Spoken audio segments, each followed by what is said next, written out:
서면 바로 성막들에 번제단이 놓여 있습니다. 우리 출애굽기 27장 1절 말씀을 함께 읽습니다. 너는 조각목으로 길이가 5규빗, 너비가 5규빗의 제단을 만들되 네모 반듯하게 하며 높이는 3규빗으로 하고. 아멘. 조각목은 사람의 인성을 의미한다고 했습니다. 또 조각목을 놋으로 씌워야 됩니다. 놋이라고 하는 것은 광야에 놋뱀을 만들어서 장대에 높이 달았던 것처럼 성경에서 성막에서 놋은 하나님의 공의와 심판을 상징합니다. 그래서 우리가 먼저 이 성막을 이해할 때에 반드시 성막의 이 평면도를 늘 마음에 그려보시기 바랍니다. 이 동쪽의 성막문, 이 문으로 들어서면 바로 앞에 번제단, 뜰에서 번제단이 있고 그 번제단이 가로가 5규빗, 세로가 5규빗, 높이가 3규빗이라고 하는, 그래서 원래 규빗이 어른의 팔꿈치부터 장지 손가락의 길이 45에서 50cm 정도의 길이라고 하면 우리가 계산하기 쉽게 50cm로 계산할 때 문은 20규빗, 10m가 됩니다. 그래서 문은 뭐라 그랬습니까? 예수님을 만나는 자리. 우리가 성막문에서 예수님을 만나서 번제단에서 죄의 문제를 해결해야 하는 곳입니다. 우리 죄의 문제가 해결되는 자리가 예수님의 갈보리 십자가의 자리입니다.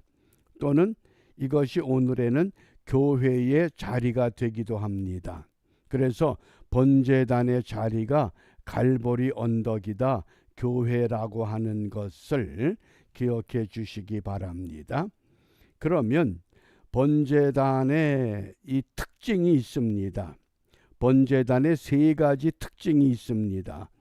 피와 불과 뿔이라고 하는 게 번제단의 3가지 특징입니다. 왜냐하면 죄를 지은 사람이 내 죄를 대신해서 희생할 제물을 끌고 오면 그 번제단 앞에서 짐승을 잡게 됩니다. 짐승을 잡으면 어떻게 됩니까? 짐승의 피가 흐르면 그 피를 받아서 여기 번제단 내 모퉁이 놋불에다 피를 발라야 됩니다. 그런데 그 피를 바른다고 하는 것은 속죄, 죄를 속한다고 하는 상징적인 의식입니다.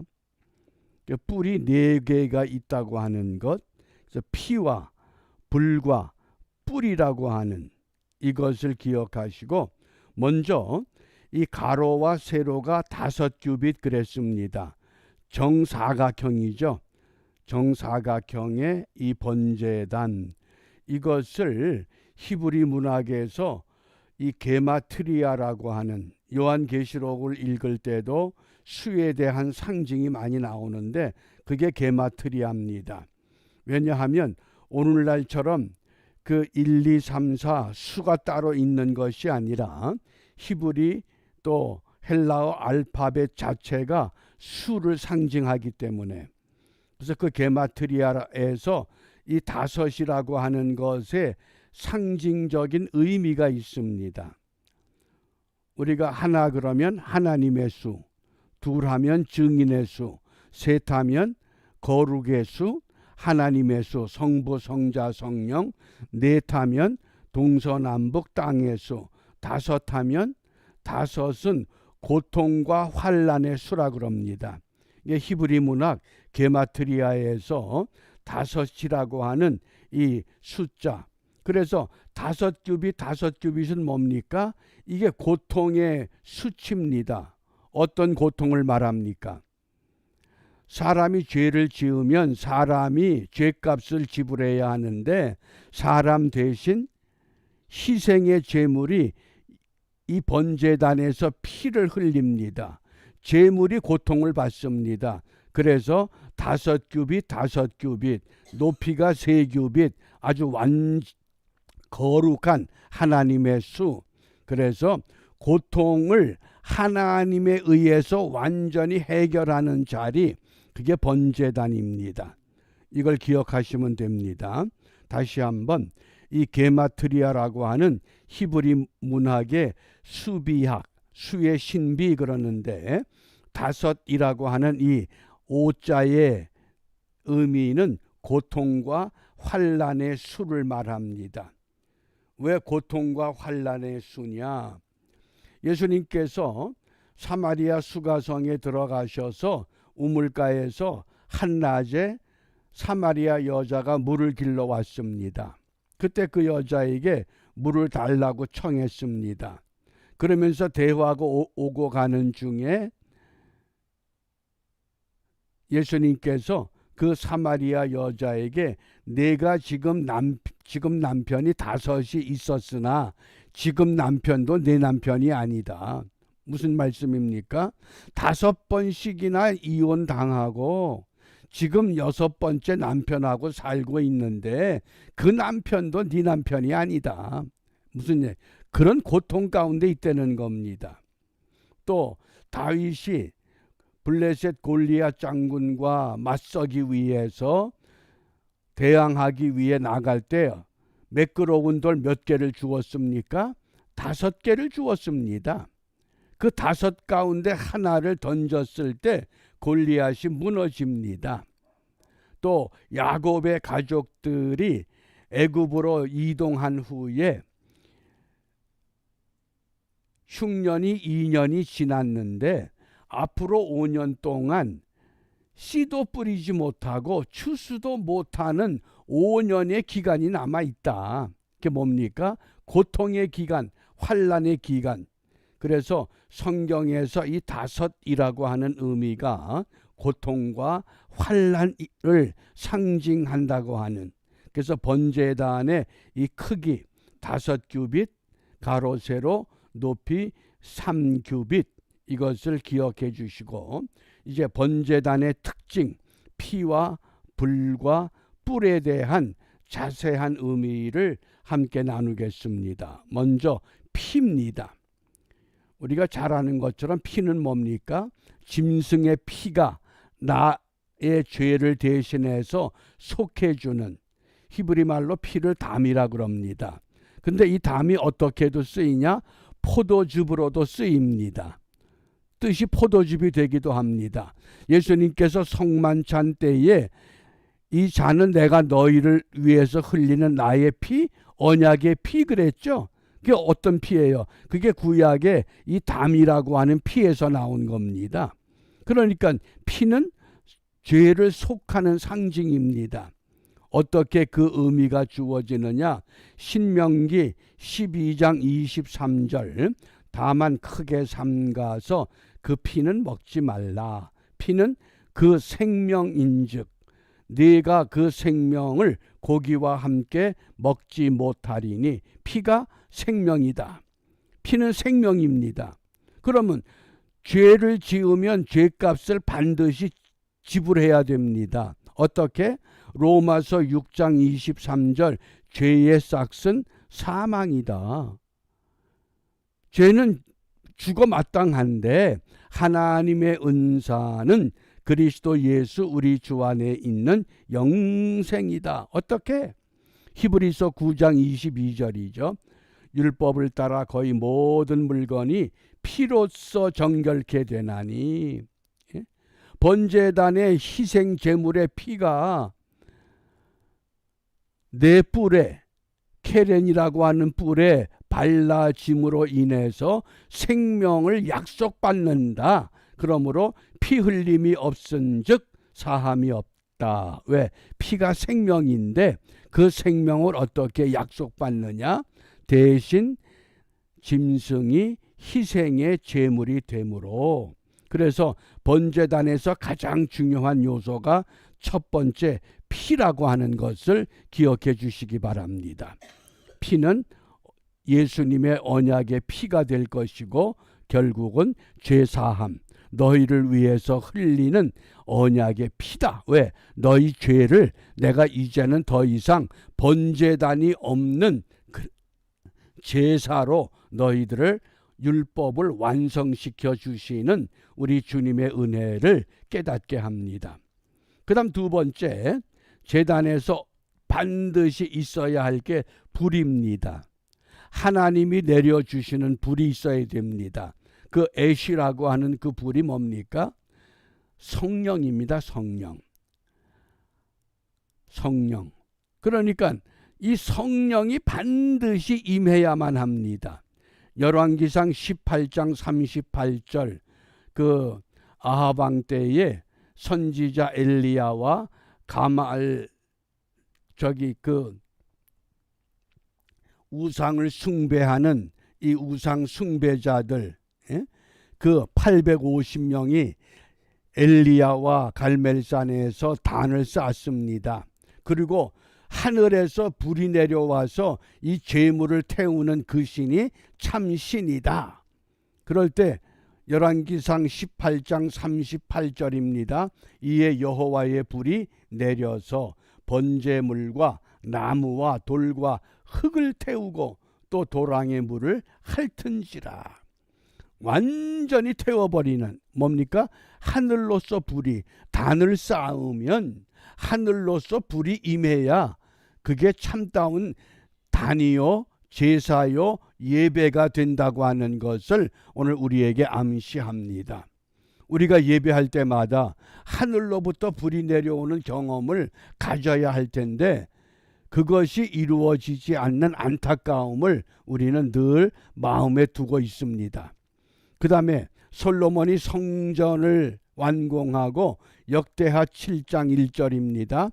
솔로몬이 기도를 마침에 불이 하늘에서부터 내려와서, 사람이 인위적으로 피워서 만든 불이 아닙니다. 그 번제물과 제물들을 사르고 여호와의 영광이 그 성전에 가득하니, 하늘로부터 내려오는 불, 그것이 신약에서 오순절 사도행전 2장 3절에 불의 혀같이 갈라지는 것이 저희에게 보여 각 사람 위에 임하여 있더니, 무슨 말씀이에요?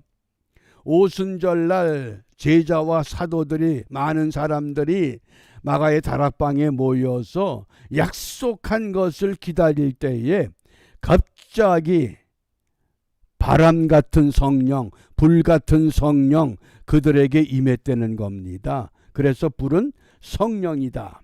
피는 속죄다. 피와 불. 그 다음에 세 번째, 번제단의 세 가지 특징 가운데 세 번째 특징이 뿔입니다. 케렌이라고 하는, 케렌이 뭡니까? 이건 생명을 말하는 겁니다. 누구든지 죄를 지었을지라도 도피성 제도가 있을 때는 도피성으로 피하지만은 이 제단의 뿔을 붙잡으면 어느 누구도 그 사람을 죽일 수가 없습니다. 그 좋은 예가 다윗 왕이 나이가 들어서 노쇠했습니다. 아직 솔로몬을 왕으로 임명하지 않았을 때에 그 아들 아도니아가 체형이 준수하다, 굉장한 미남자다, 그런 아들입니다. 그 아도니아가 스스로 자기가 자칭 왕이 됐습니다. 그리고는 자기를 지지하는 제사장, 군대 장관, 무리들을 끌고 가서는 짐승을 잡아 왕의 축하 파티를 합니다. 그때 선지자 나단이 밧세바, 이 다윗 왕의 부인이었던 밧세바에게 가서 이렇게 고합니다. 다윗 왕이 아도니아를 왕으로 세웠는가? 어떻게 아도니아가 왕이 되는가? 그러면서 밧세바에게, 왕에게 가서 이야기를 할 때 나단 선지자가 내가 그때 맞춰 들어가서 당신의 말에 힘을 실어 드리리이다. 그리고 밧세바가 다윗에게 가서 왕이시여 전에 나에게 이르시기를 내 아들 솔로몬이 다윗 왕의 뒤를 이어 왕이 될 것이라고 하셨는데 그 약속을 잊으셨습니까? 왜 아도니아가 왕이 됐습니까? 아도니아를 왕으로 임명했습니까? 다윗은 금시초문이죠. 그런데 나단 선지가 들어와서 또 동일한 이야기를 합니다. 그러자 다윗 왕이 자기의 노새를 내어주면서 솔로몬을 여기에 태우고 다윗 왕의 노새, 왕의 그 마차에 태워서 솔로몬을 기온으로 데리고 가서 거기에서 기름을 붓고 솔로몬을 왕으로 세우라. 그러니까 모든 백성들이 솔로몬 왕이 만세 만세 그러고 예루살렘으로 돌아옵니다. 그때 아도니아가 축제 파티를 하고 있다가 백성들의 고함 소리를 듣고는 이게 무슨 소리냐? 예, 다윗 왕이 솔로몬을 왕으로 세워서 모든 군중들이 솔로몬 왕 만세를 부르는 함성입니다. 그러니까 어떻게 합니까? 아도니아도 솔로몬을 두려워하여 일어나 가서 제단 뿔을 잡으니 솔로몬 성전에 번제단의 뿔을 잡았다는 겁니다. 왜? 나 살려주십시오. 제단 뿔을 잡았으니 나는 죽을 수 없습니다. 그러자 혹이 솔로몬에게 고하여 가로되 아도니아가 솔로몬 왕을 두려워하여 지금 제단 뿔을 잡고 말하기를 솔로몬 왕이 오늘날 칼로 자기 종을 죽이지 않겠다고 내게 맹세하기를 원한다 하나이다. 이게 제단 뿔. 그래서 번제단의 세 가지 특징, 첫 번째 피, 두 번째 불, 세 번째 뿔. 피와 불과 뿔. 피는 속죄, 불은 성령, 뿔은 생명. 이 번제단의 세 가지 이 특징을 기억하시고 또 번제단을 위해서 사용하는 5가지 도구가 있습니다. 출애굽기 27장 3절입니다. 함께 읽습니다. 죄를 담는 통과 부삽과 대야와 고기 갈고리와 불 옮기는 그릇을 만들되 제단의 그릇을 다 노수로 만들지며. 이제 번제단의 의미는 확실히 이해하셨죠? 그러면 이제 이 5가지 도구를 어떻게 사용하느냐? 첫째, 부삽. 뭐 잘 알죠? 부삽은 뭡니까? 번제단에서 제물을 태우면 제물이 다 타서 연기는 하늘로 올라가고 그 아래 재가 떨어집니다. 그러면 그 재를 부삽으로 떠서 어떡합니까? 재를 담는 통에다 담아서 이거를 밖으로 버리는 거죠. 그러니까 부삽은 뭡니까? 재를 떠서 옮기는 도구입니다. 이 재에 바람이 한번 불면 어떻게 됩니까? 재가 그냥 온 공중에 날려서 어지럽습니다. 그러면 부삽이라고 하는 것은 무엇을 오늘 의미하느냐? 재가 뭡니까? 문제가 일으켜지는 곳. 교회가 문제가 없는 교회가 없습니다. 어느 교인이 스펄전 목사님을 찾아와서 그랬다고 하죠. 목사님, 내가 이제 이사를 가는데 이사 가서 어느 교회를 가면 좋겠습니까? 문제가 없는 교회가 어디 있습니까? 문제 없는 교회가 어딨냐? 너도 문제인데, 우리가 죄인인데 내가 문제인데, 그러면 이 부삽 역할을 하는 교인이 필요합니다. 부삽이 뭡니까? 문제가 있는 곳에 또 교회가 일이 보여야 돼. 어떤 사람은 일이 안 보인다 그러죠. 근데 일이 보여요. 이것도 일이고 저것도 일이고. 예? 그러니까 일을 찾아내고 문제를 찾아내서 그 문제를 어디에 담아요? 죄를 담는 통에 담는 거예요. 죄를 찾아서, 문제를 찾아서, 일을 찾아서 찾아내요. 그리고는 죄를 담는 통에다 담아요. 죄를 담는 통은 뭡니까? 문제를 해결하는 교인이에요. 부삽 역할을 하는 교인은 한마디로 말하면 문제가 무엇인지를 정확히 알고 그 문제를 위해서 함께 기도하자. 그 일을 위해서 함께 협력하자. 이렇게 할 수 있는 교인, 그것을 부삽교인이라고 그래요. 부삽교인. 이해가 되셔요? 나는 어떤 교인인가 한번 스스로 점검해 보시기 바랍니다. 그 다음 두 번째, 이 고기대야.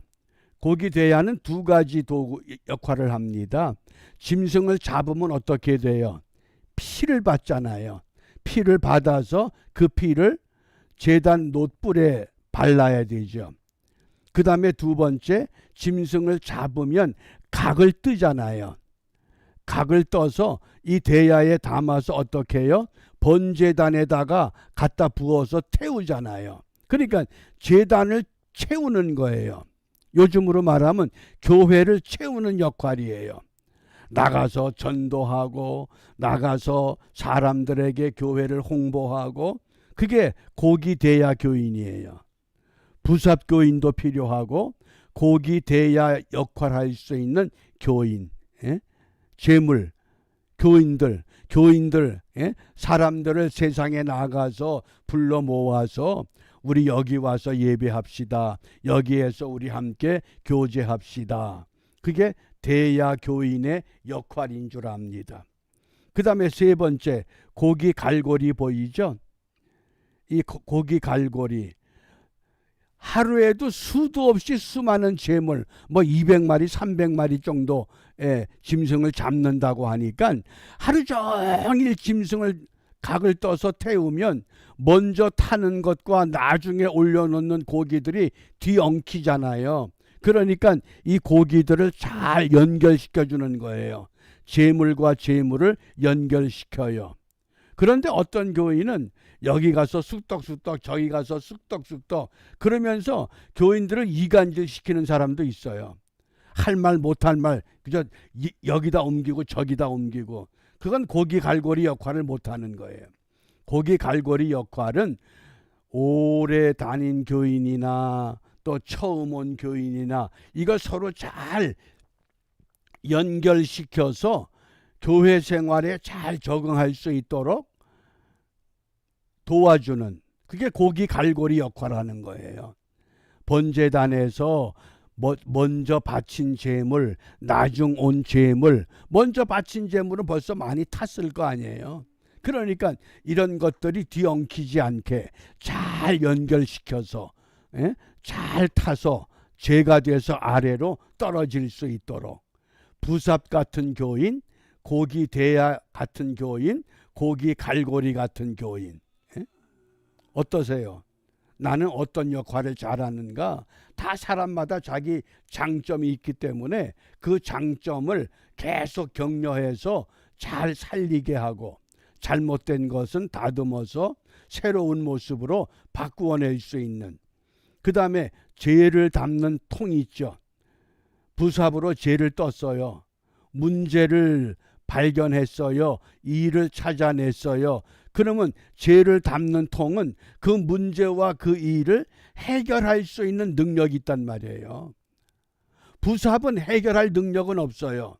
그런데 어디에 죄가 있고 어디에 일이 있고 어디에 문제가 있고 이건 정확히 알고 있어요. 그래서 우리 이러이러한 문제가 있으니, 이러이러한 일이 있으니 어떻게 좀 이 문제를 해결해 봅시다. 그리고 죄 안에서 어떻게 해야 돼요? 죄를 담는 통에다가 그걸 담아요. 그리고 옮겨버리는 거예요. 문제가 깜짝같이 해결돼요. 일이 깜짝같이 끝나요. 그게 죄를 담는 통이에요. 그 다음에 다섯 번째가 불 옮기는 그릇. 보통 향로 그러죠. 이 불은 어떤 불이에요? 하나님이 내려주신 그 불을 장막이 옮겨질 때마다, 성막이 옮길 때마다 그 불씨를 그대로 옮겨야 돼요.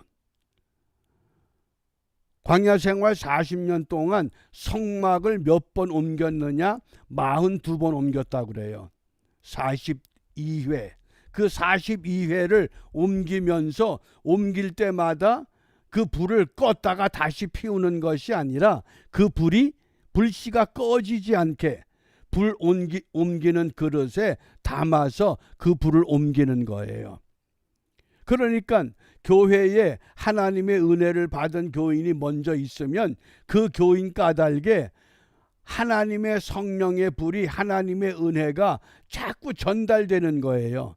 이 사람에게 불이 옮겨지고 저 사람에게 불이 옮겨지고, 그래서 불을 옮겨줄 수 있는 교인, 그게 불 옮기는 그릇이라고 하는 겁니다.